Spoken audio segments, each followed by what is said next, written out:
What's up guys? Welcome back to my channel. Ang tagal natin din nagkita. Medyo busy kasi guys. Ito meron tayong panibagong na-encounter. Yung kaibigan natin tumawag sa akin. Ang sabi niya, yung kotse niya, kapag ina-apply niya ng dahan-dahan yung preno, tumatakbo siya ng dahan-dahan, nararamdaman niya na parang may siyang kumakaldag.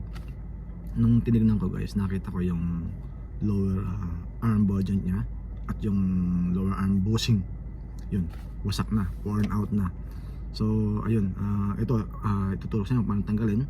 Bagong lahat guys, sana po huwag niyo po sanang kalimutan mag-subscribe, mag-follow at share na rin po para mapanood ng mga kababayan natin na may mga ganitong trouble na sasakyan. Ayun guys, ito tingnan nyo para makita nyo. Salamat po guys. Ito meron tayong panibagong gagawin. 2007 Ford Focus. Magpapalit tayo ng lower arm. Ayan.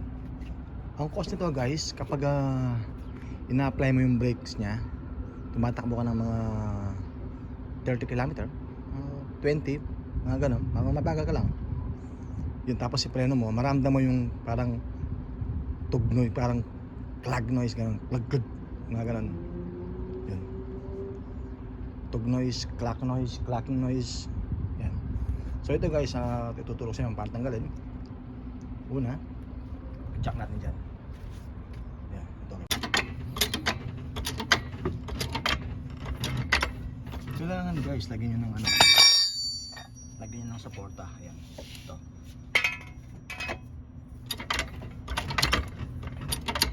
Para safety.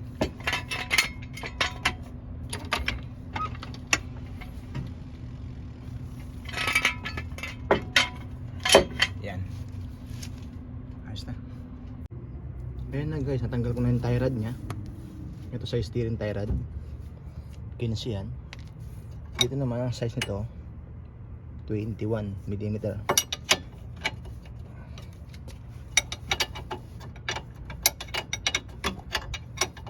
Tapos guys, yung isa dito, yan, 18 mm to. Ayan. Ito guys, yung bolt nya rito, yun, 15 mm sa baba. Dalawa yan.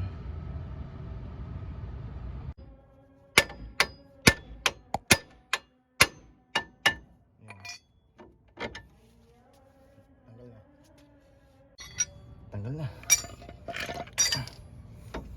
Ito guys, yung busing nya. Ayan. Ayan siya guys, ang lakas. Kapag pinipreno mo ng dahan-dahan, yan, maramdaman mo yung tub-tub, mga ganun. Yan o. So ayun, patayin natin.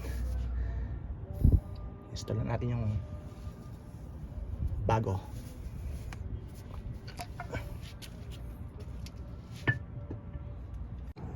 Napansin ko yung lower ball joint nya guys.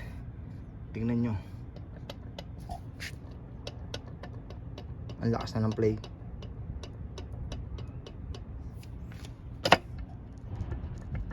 Ayan o. Isang cause din to sa clacking noise sa rough road. Ayan.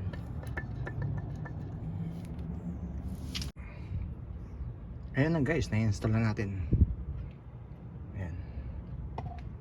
Mabilis lang ilagay, mabilis din madali lang tanggalin. Ayan. So may tama na rin yung axle boot nya. Ayan, may leak na. So i-inform natin sa customer.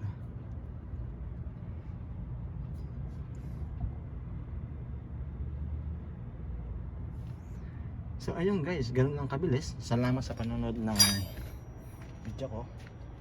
Sana guys, huwag nyo kalimutan mag-subscribe, mag-follow at share na rin po para mapanood ng mga kababayan natin na may mga ganitong sasakyan. Ayan. So tapos na. Ilagay ko na lang yung tie rod.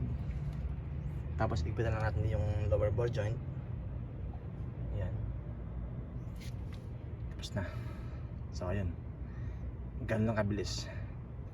Salamat guys sa panonood.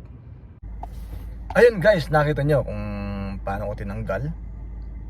paano ko linagay yung lower arm bushing. Ayun, yun ang share ko sa inyo. Maraming pong salamat sa panood ng video ko.